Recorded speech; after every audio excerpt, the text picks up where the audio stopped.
하나님 말씀 시편 18편입니다. 시편 18편 1절에서 3절 말씀 교독하겠습니다. 시편 18편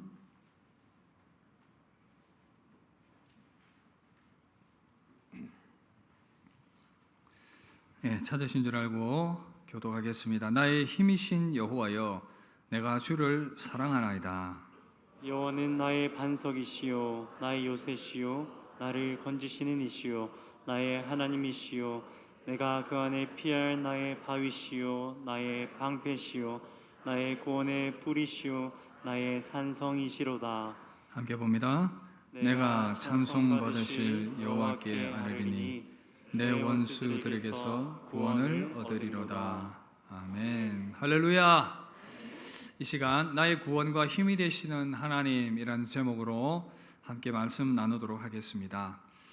여러분, 우리가 인생을 살아가다 보면 여러 가지 또 일들을 만나게 되지요. 어렵고 힘든 일 만나는데 그런 모든 일들을 다 지나가고 난 이후에 때로는 그 모든 과정들을 지나가고 난 이후에 하나님의 그 은혜를 생각하며 감사하며 감격하며 하나님을 찬양하며 노래할 때가 있습니다.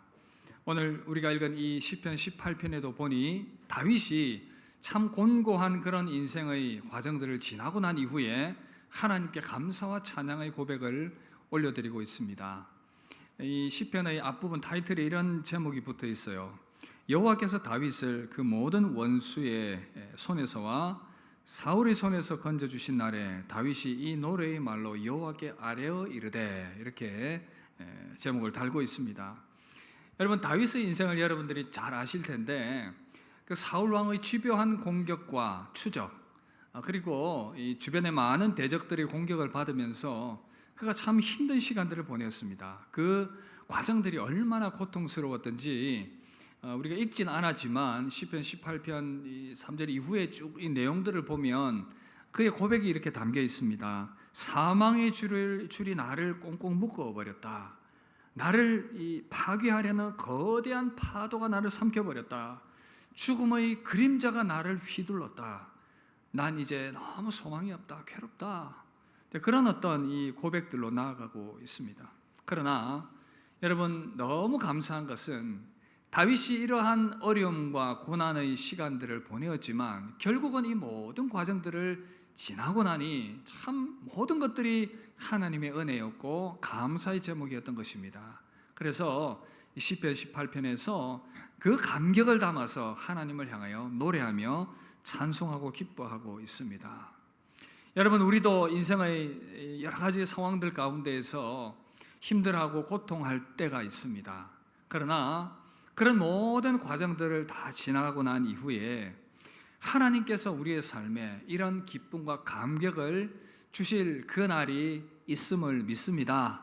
오늘 이 예배 자리에 나왔지만 그런 곤고함 가운데 인생의 두려움 앞에 서 있고 문제 앞에 서 있지만 여러분들의 인생 가운데에서도 하나님께서 이 다윗이 그의 인생에 역사하신 하나님을 찬양하며 노래했던 것처럼 여러분들의 인생 가운데도 하나님 역사하셔서 이러한 놀라운 찬양의 고백을 하게 될 줄 믿습니다. 그런 은혜가 우리의 가운데 가득 채워지기를 정말 주님의 이름으로 축복합니다. 왜냐하면 다윗이 그렇다면 어떻게 이 인생의 두려움을 이기고 이렇게 놀라운 은혜의 찬송을 하나님 앞에 드릴 수 있었겠습니까? 우리는 어떻게 이렇게 우리의 모든 두려움과 인생의 문제들 앞에서 참 승리를 주신 하나님을 찬양하며 노래하며 기뻐할 수 있겠습니까? 오늘 시편 18편 말씀을 통해서 그 해답을 한번 찾아보려고 합니다. 여러분, 우리는 어떻게 인생의 두려움을 이기고 하나님을 찬송하며 노래할 수 있겠습니까? 먼저 첫 번째는 하나님께 부르짖어 기도해야 합니다. 다 함께 따라합시다. 하나님께 부르짖어 기도합시다. 오늘 말씀 6절에 보니까 내가 환난 중에서 여호와께 아뢰며 나의 하나님께 부르짖었더니, 그렇게 말씀합니다. 여러 가지 두려운 인생의 상황을 만났을 때에 다윗이 선택한 것은 하나님께 부르짖어 기도하는 것이었습니다.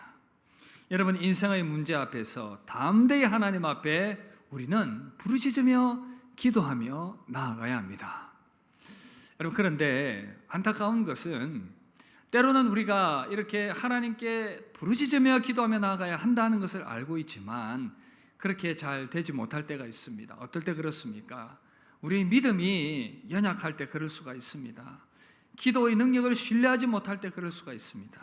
그리고 상황이 너무 힘드니까 기도할 힘조차 나지 않는 그런 상황 가운데 놓일 때도 있습니다. 그럴 때 참 부르짖어 기도해야 된다는 것은 알지만 행동으로 나아가지 않는 우리의 연약함이 또한 있음을 고백하게 되는 것입니다. 그러나 여러분 생각해 보십시오. 우리가 정말 긴급한 상황에 처하고 어려운 가운데 놓였다면 여러분 살려달라고 외치는 것이 정상이 아니겠습니까? 여러분 정말 긴급한 상황이라면 살려달라고 외쳐야 합니다. 말씀을 준비하다가 또 어린 시절에 한 추억이 떠올랐는데 제가 이전에 한번 그런 이야기를 한 적이 제가 살던 곳에 이렇게 강이 있었는데 어린 시절에 이제 수영을 많이 하고 이제 놀았습니다. 강에 가면 이제 물고기도 잡고 이제 뭐 별 놀거리가 없으니까 강에 가면 놀거리들이 많은 것입니다. 초등학교 저학년 때로 기억을 하는데 형들은 다들 수영을 할 줄 알고 자유롭게 즐겁게 강에서 놀고 있는데 뭐 어리니까 잘 못하는 것 아니겠습니까? 그러던 어느 날 이 수영을 저도 도전을 해보겠다고 강의 이렇게 큰 이 본류 외에 지류가 있지 않습니까? 옆으로 이렇게 본류가 있고 옆으로 이렇게 지류가 이렇게 여러 개 있는데 폭이 약 한 5m 정도 되었던 곳으로 기억을 합니다. 그 정도면 뭐 나는 수영할 수 있지 않겠나 그런 용기를 가지고 그 동네 형들이 조금 떨어져 있었고 저 혼자 이제 가서 수영을 했던 것입니다. 여러분 그런데 발을 디뎠는데 갑자기 발이 밑으로 쑥 내려가는 것입니다. 수영을 할 줄 모르는 상황이었는데 얼마나 당황이 되든지요. 그 순간에 정말 이 죽음의 두려움이 엄습해 왔습니다. 물이 이렇게 눈앞에서 이렇게 눈에 이게 물은 가득하고요. 물을 계속 먹으면서 허우적거리면서 그 죽음 앞에 임하게 되면 순간적으로 필름이 막 지나간다는 그 지금 무슨 말인지 이해가 돼요. 어린 시절이었지만 온갖 생각들이 다 지나가는 것입니다. 여기서 죽는구나. 그 순간 제가 할 수 있는 것은 살려달라고 소리 지는 것이었습니다. 살려주세요! 부부 살려주세요! 저 멀리서 이제 놀고 있던 형이 아마 들었던 것 같아요. 계속 정신없이 정신을 잃을 정도로 허우적거리고 있는데 누군가가 저의 머리채를 잡더니 쑥 잡아당기는 것입니다. 그래서 눈을 떠보니까 물 밖으로 끌려 나왔습니다. 그래서 물가에 앉아서 정신없이 그렇게 앉아서 정말 살았다고 그렇게 안도의 한숨을 쉬는 그 순간 저를 구해준 동네 형이 이렇게 얘기하는 것입니다. 야 죽다가 살았지. 내가 네 생명의 은인이 돼. 네 내 이름 뭔지 아나? 그 형 이름이 굉장히 독특해요. 이름이 뭔지 아십니까? 성은 천씨였고 이름이 세명이죠. 천세명. 내 이름이 천세명이다. 죽을 사람 천세명 살렸다 아이가. 그래서 내 이름이 천세명. 또 그렇게도 적용을 하대요. 내가 이제 그 천세명 중에 한 명으로 이제 포함이 된 것입니다. 그 형의 이름을 잊을 수가 없어요. 천세명.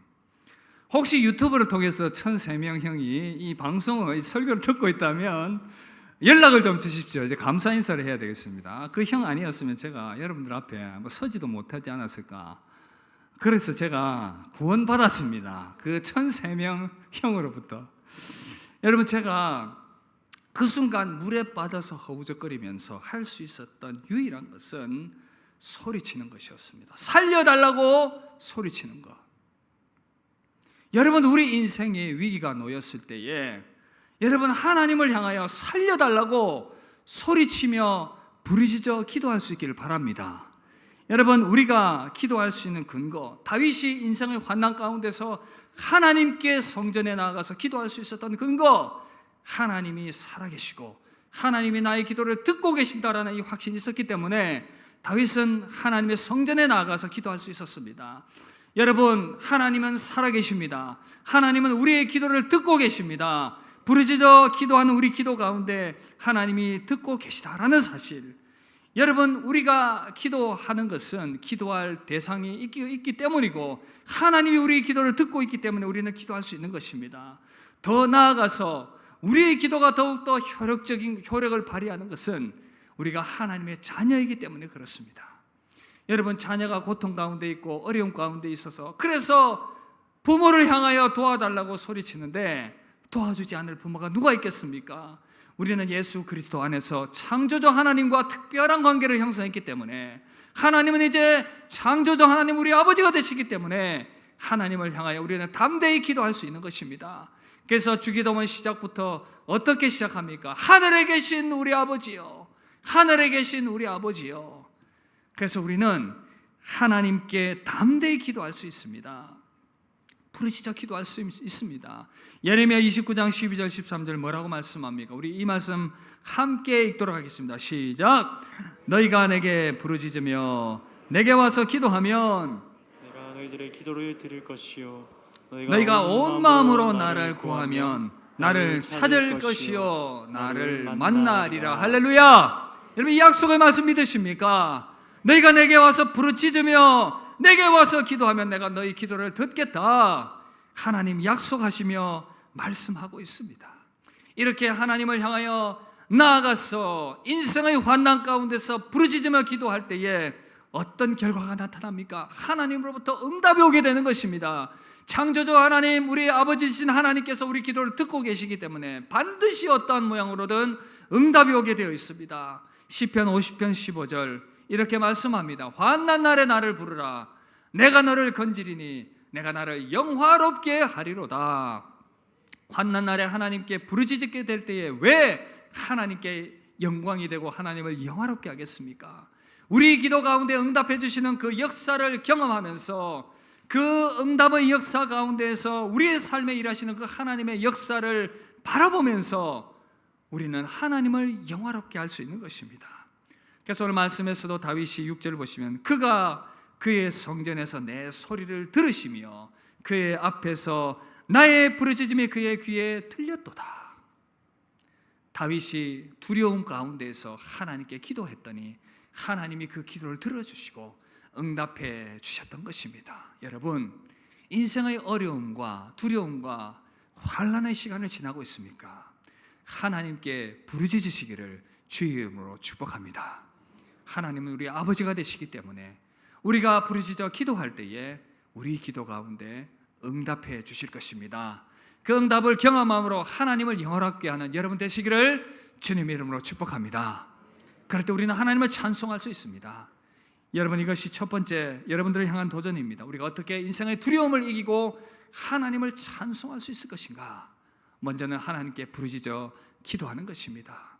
여러분, 그리고 두 번째입니다. 우리는 어떻게 인생의 두려움을 이기고 결과적으로 하나님을 찬송할 수 있겠습니까?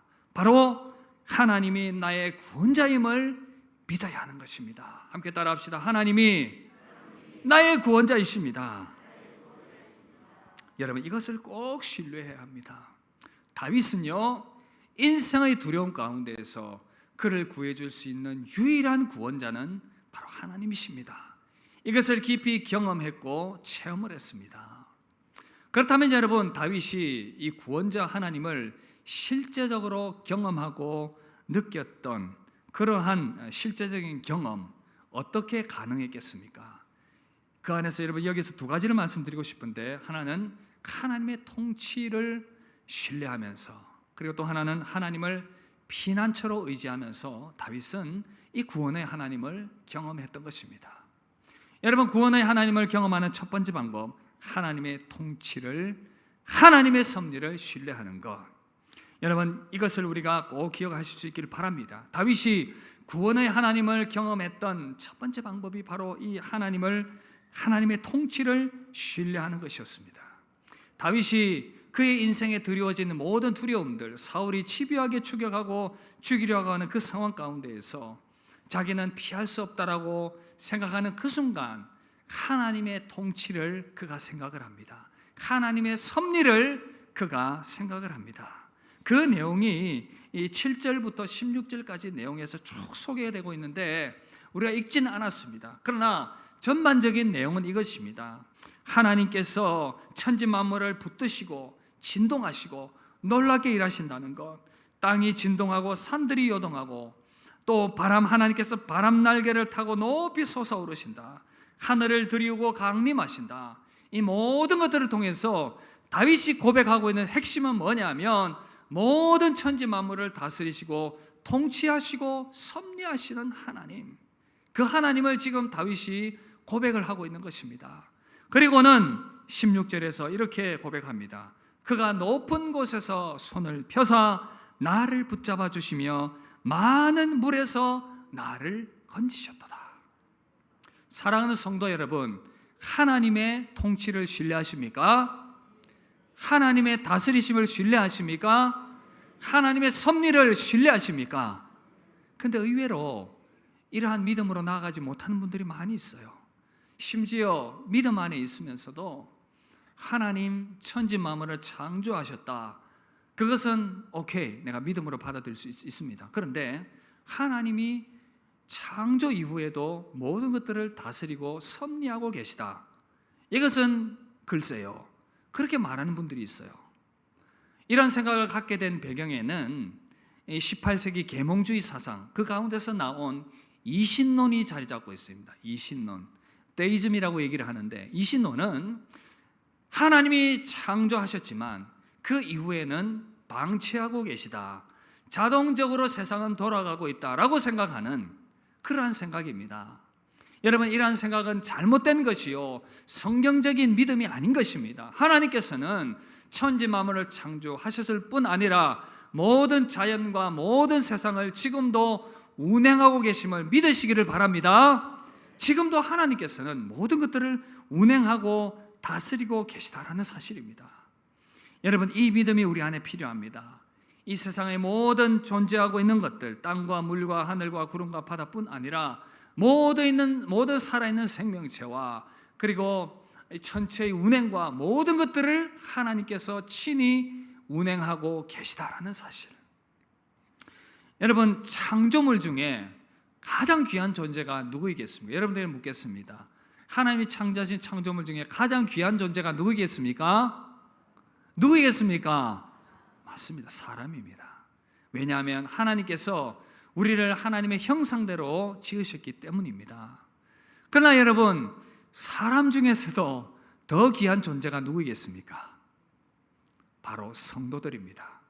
하나님의 예수 그리스도의 복음으로 하나님의 자녀된 저와 여러분들은 너무나도 귀한 존재이기 때문에 우리의 삶을 하나님께서 세밀하게 통치하고 간섭하고 인도하고 계시다라는 사실.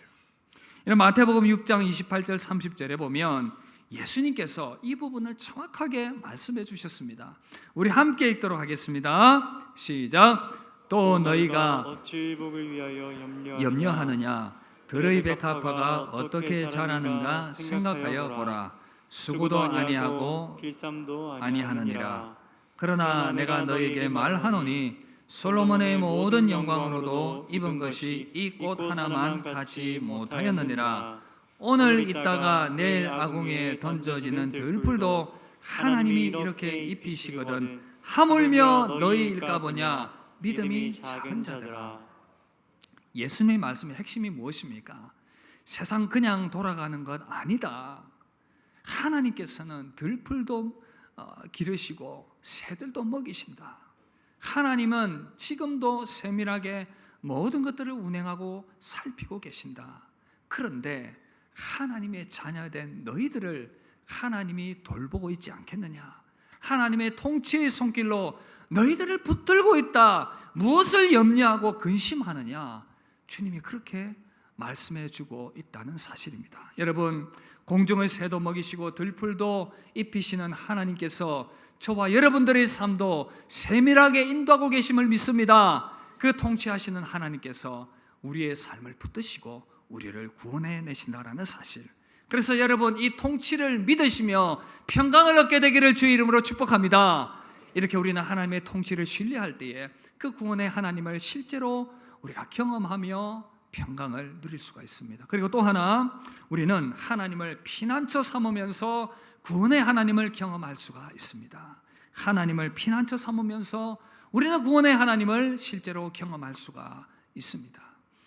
여러분, 지난 태풍 때에 흰남노, 여러분 이제 포항 쪽에 많은 피해가 있었는데 그때 여러 명이 생명을 잃게 되는 그런 일이 있었습니다. 안타깝게도 아파트 주차장에, 지하 주차장에 물이 이렇게 가득 차서 여러 명이 생명을 잃게 되었습니다.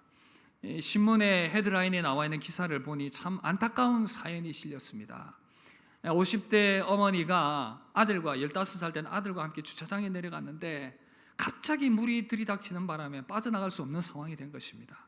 그래서 아들이라도 살리려고 먼저 나가라고, 자기는 몸이 불편해서 그냥 포기했는데, 이제 15살 된 아들이 나가면서 엄마에게 그렇게 얘기합니다. 엄마, 그동안 키워주셔서 감사해요. 키워주셔서 감사해요. 그 기사를 보는데 얼마나 이 마음이 참 무너지는지요. 그래서 이제 아이가 살았으면 좋았을 텐데 아이는 그만 이제 생명을 잃게 되고, 어머니, 이제 남았던 어머니, 여러분, 그렇게 이제 물이 차오르는데 기적이 일어났습니다. 이제 이 공간, 이 천장 쪽에 공간이 생긴 겁니다. 에어포켓이라고 얘기를 하던데, 이제 거기에 이제 이 배관이 있었고 그 위에 이제 올라가서 그 에어포켓에서 열몇 시간 동안을 버티면서 살아남게 된 것입니다.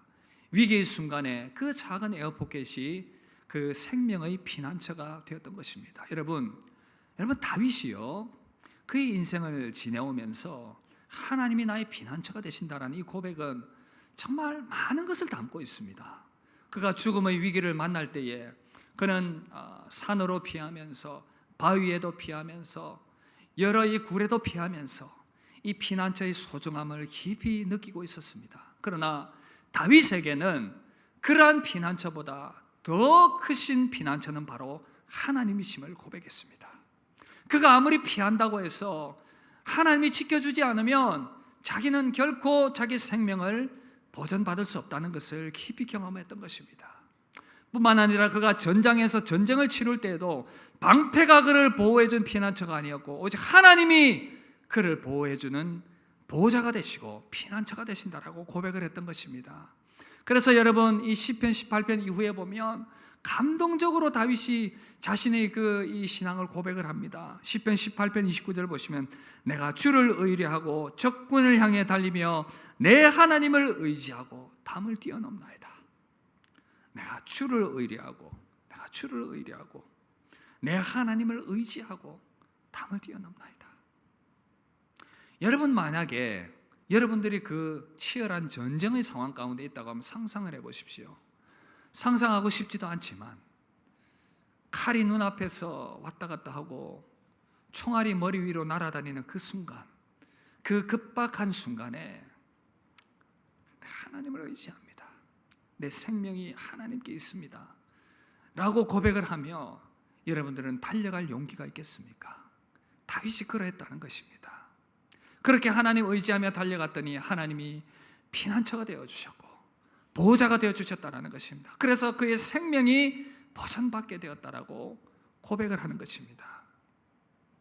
여러분, 우리가 이 땅을 살아갈 때에 때로는 급박한 상황을 만날 때가 있습니다. 힘든 상황을 만날 때가 있습니다. 그때는 왜 그렇게 우리 믿음이 정말 없다라는 고백을 할 수밖에 없는지, 하나님 눈에 보이지도 않습니다.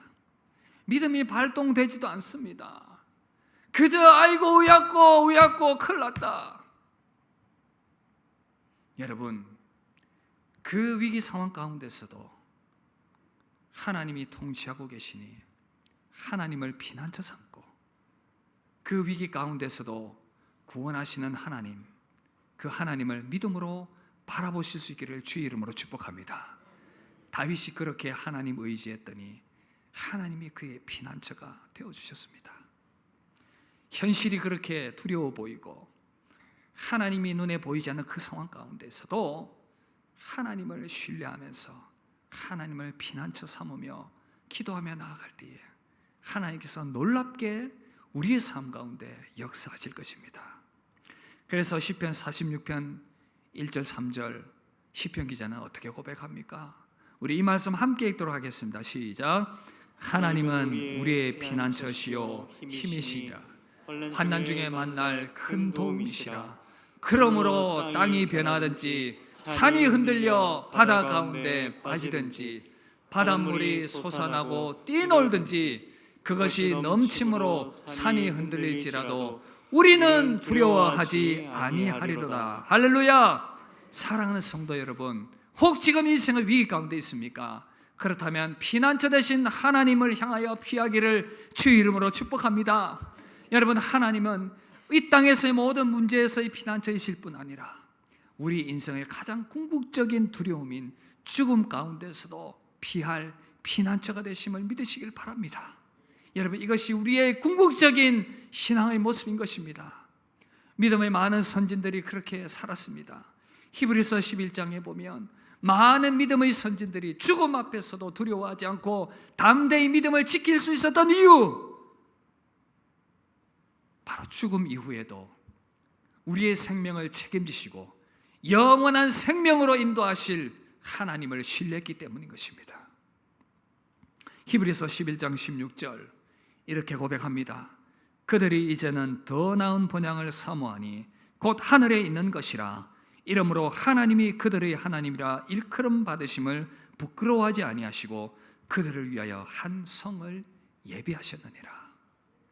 여러분, 인생의 가장 두려운 문제인 죽음도 피할 길을 여신 하나님, 그 죽음을 피하여 영원한 생명과 천국으로 인도하실 그 하나님을 신뢰한다면 이 땅에서 만나게 되는 그런 많은 인생의 문제들과 두려움 앞에서 우리가 절망할 이유가 무엇이 있겠습니까? 그 하나님 의지하고 신뢰하며 나아간다면 그 모든 상황 가운데서 하나님을 피난처 삼고 하나님께 피하게 된다면 구원의 하나님께서 여러분들을 붙드시고 반드시 피할 길을 열어주실 줄 믿습니다. 모든 두려움 가운데서 여러분들을 건져주실 것을 믿습니다. 그 피난처 되신 하나님을 의지하며 구원자 되신 하나님을 믿음으로 바라보는 여러분 되시기를 주님 이름으로 축복합니다. 여러분, 마지막 세 번째, 우리는 어떻게 인생의 두려움을 이기고 하나님을 찬송할 수 있겠습니까? 바로 하나님만이 나의 힘이 되심을 확신해야 합니다.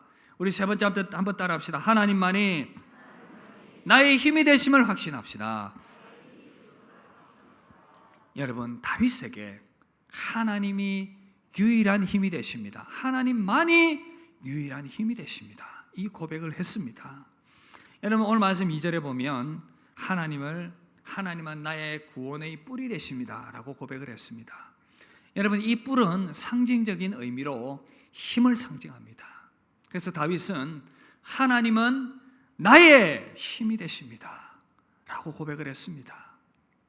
여러분, 다윗에게 하나님은 나의 힘이 되십니다, 이 고백은 정말 깊은 의미를 담고 있습니다. 왜냐하면 다윗은 정말 의지할 것이 아무것도 없는 사람이었기 때문이었습니다. 그가 어떤 능력이 있는 자도 아니었고 배경이 좋은 사람도 아니었고 정말 아무것도 없었습니다. 여러분, 다윗을 잘 알지 않습니까?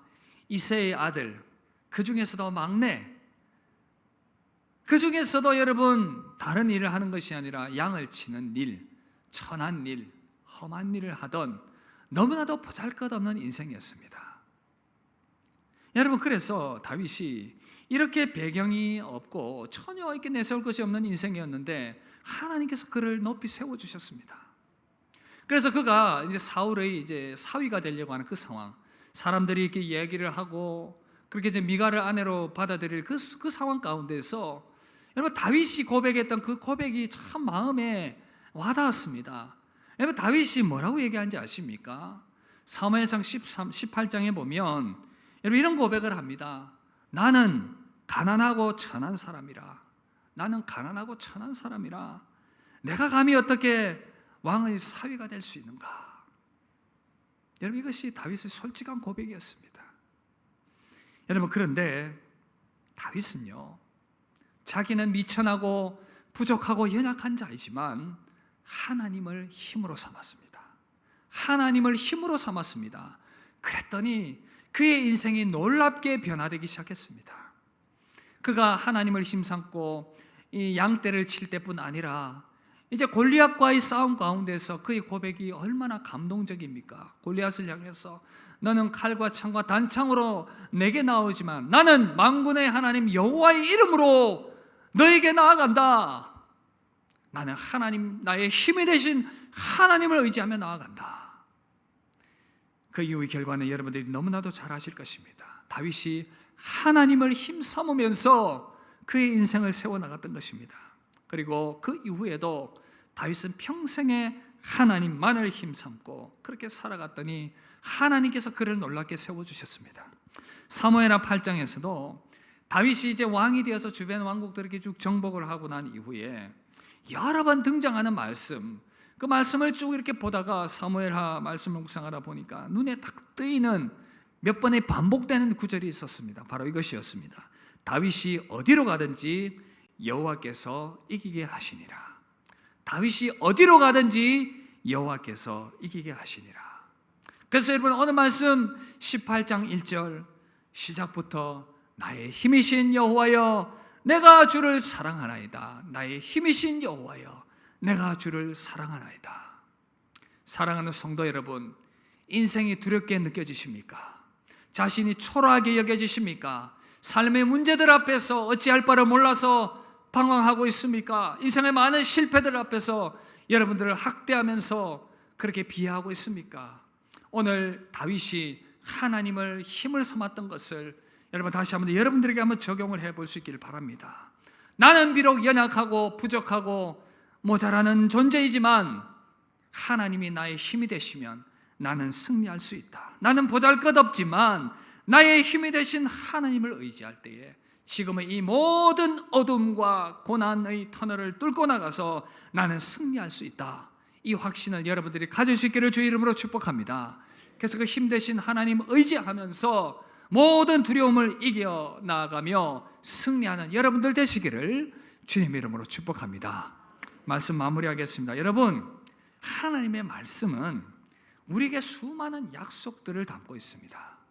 그리고 하나님의 사람들이 믿음의 삶을 살아가면서 그 믿음으로 말미암아 어떻게 인생을 승리하며 살아갔는지 그 말씀의 내용들이 다 기록이 되어 있습니다. 여러분, 이 많은 말씀의 약속들과 많은 믿음의 사람들의 인생의 그런 이 걸음들 가운데서 경험했던 하나님의 역사, 그것을 나의 경험으로 삼고 내 것으로 삼기 위해서 중요한 것은 그 약속의 말씀을 믿음으로 받아들이는 것입니다. 그럴 때에 우리는 그 하나님의 약속을 나의 것으로 취할 수 있게 되는 것입니다. 미국의 유명한 전도자였던 드와이트 무디 목사님이 이런 얘기를 했어요. 어떤 사람을 한 달간 하나님의 약속으로 먹여보라. 그러면 그는 자신의 가난에 대해 말하지 않을 것이다. 만약 당신이 창세기부터 요한계시록까지 읽으면서 하나님께서 아브라함에게, 이삭에게, 야곱에게, 다윗에게 그리고 믿음의 사람들에게 하신 약속을 확인하고 그 보배로운 약속을 먹는다면 당신이 얼마나 가난한지에 대해 불평하지 않을 것이다. 세상이 두렵다고 말하지 않을 것이다. 오히려 자신감 있게 고개를 들고 하나님의 은혜가 얼마나 풍요한지 선포할 것이다. 사랑하는 성도 여러분, 오늘도 시편 18편을 통해서 하나님께서 우리에게 약속의 말씀을 주고 계십니다. 두려운 인생 가운데 살아가고 있는 저와 여러분들을 향해서 약속의 말씀을 주고 있습니다. 인생이 두렵느냐? 나에게 와서 부르짖어 기도하라. 내가 너희 기도에 응답하겠고 내가 나를 영화롭게 하리라 말씀하고 있습니다. 너희들이 두려워하고 있느냐? 구원의 하나님이 나를 의지하라 말씀하십니다. 하나님의 통치를 신뢰하며 하나님을 피난처 삼고 구원의 하나님을 의지하라 말씀하십니다. 너희들이 무능하고 무기력하다고 생각하느냐? 나를 힘삼으라. 내가 너희 힘이 되겠다. 하나님이 약속의 말씀으로 주고 계십니다. 이 약속의 말씀을 믿음으로 취하게 되기를 주의 이름으로 축복합니다. 이 약속의 말씀을 믿음으로 취하게 될 때에 그 약속의 말씀이 우리를 살리고 우리를 새롭게 하고 우리를 하나님의 은혜 가운데 이끌어 가실 것입니다. 이 약속의 말씀 붙들고 승리하는 저와 여러분들 되시기를 주님의 이름으로 축복합니다. 우리 함께 찬양하며 나아갑시다. 나의 피난처 예수 의지합니다. 우리 마음의 고백과 신앙의 고백을 담아서 우리 이 찬양 마음을 다하여 하나님께 드리며 합심하여 함께 기도하며 나아가겠습니다. 하나님은 우리 피난처가 되십니다. 우리의 힘이 되십니다. 우리의 의지할 분이 되십니다. 우리 함께 찬양합시다. 나의 피난처, 나의 피난처, 예수 의지해요. 나의 피난처, 나의 피난처 예수 의지해요. 나의 가는 길에, 나의 가는 길에 거센 바람 몰아쳐 나의 피난처와 힘이 되신 하나님, 주님 의지합니다. 예수 의지해요. 나는 영원히 주님 사랑해요. 나는 영원히 주님 사랑해요. 세상 어떤 것도 나의 사랑 끊을 수 없네. 나는 영원히 주님 사랑합니다. 사랑해요. 아바 아버지 나를 사랑하시니 나의 모든 것 주께 드려요. 아바 아버지 내가 여기 있으니 주의 영광 위하여. 우리 한번 더 찬양합시다. 우리의 마음의 고백을 담아서 나의 피난처와 힘이 되신 주님, 나의 피난처 예수 의지해요. 나의 피난처 예수 의지해요. 나의 가는 길에 거센 바람 몰아쳐. 나의 피난처 예수 의지해요. 나는 영원히 주님 사랑해요. 나는 영원히 주님만을 사랑합니다. 나는 영원히 주님 사랑해요. 세상 어떤 것도 나의 사랑 끊을 수 없네. 나는 영원히 주님. 우리의 믿음의 고백을 담아서 아버지 나를 사랑하시니 나의 모든 것 주께 드려요. 아버지 내가 여기 있으니 주님 영광 위하여. 우리 한번 더 고백합시다. 아버지 나를 사랑하시니 나의 모든 것 주께 드려요. 아버지 내가 여기 있으니 주님 영광 위하여 서주세요. 우리 합심하여 한번 기도하며 나아갑시다. 여러분, 인생의 두려움 가운데 있습니까? 그러나 그 가운데서 여러분들이 주저앉아 있습니까? 오늘 우리 가운데 주시는 이 약속의 말씀 붙들기를 원합니다. 이 약속의 말씀 붙들고 다시 한번 여러분 일어설 수 있기를 바랍니다. 우리에게 어떤 약속의 말씀 주어졌습니까? 하나님께서 살아계시고 하나님께서 우리의 기도를 듣고 계십니다. 그러므로 우리에게 부르짖어 기도하라 말씀하십니다. 부르짖어 기도할 때에 내가 너희 기도 가운데 응답하겠다 말씀하십니다. 여러분, 우리 부르짖어 기도합시다. 또한 부르짖어 기도할 수 있는 믿음을 하나님 나에게 달라고 기도합시다. 우리가 기도할 때 하나님께서 우리의 기도 가운데 응답해 주실 것입니다. 또한 하나님께서 우리에게 약속의 말씀으로 주십니다. 내가 너의 힘이 되겠다, 내가 너의 구원자가 되겠다 말씀하십니다. 우리 이 약속의 말씀 붙들고 기도합시다. 우리 구원자와 우리 힘이 되시는 하나님 내가 의지하며 하나님 붙들고 기도하며 나아갈 때에 하나님 우리 삶 가운데 놀랍게 역사하실 것을 믿습니다. 그 고백들 가지고 또한 이 말씀의 약속 붙들고 내가 계속해서 평생에 하나님 붙들며 승리하며 나아가길 원합니다. 그 소원함을 가지고 우리 합심하여 한번 기도하며 나아가도록 하겠습니다. 기도하겠습니다.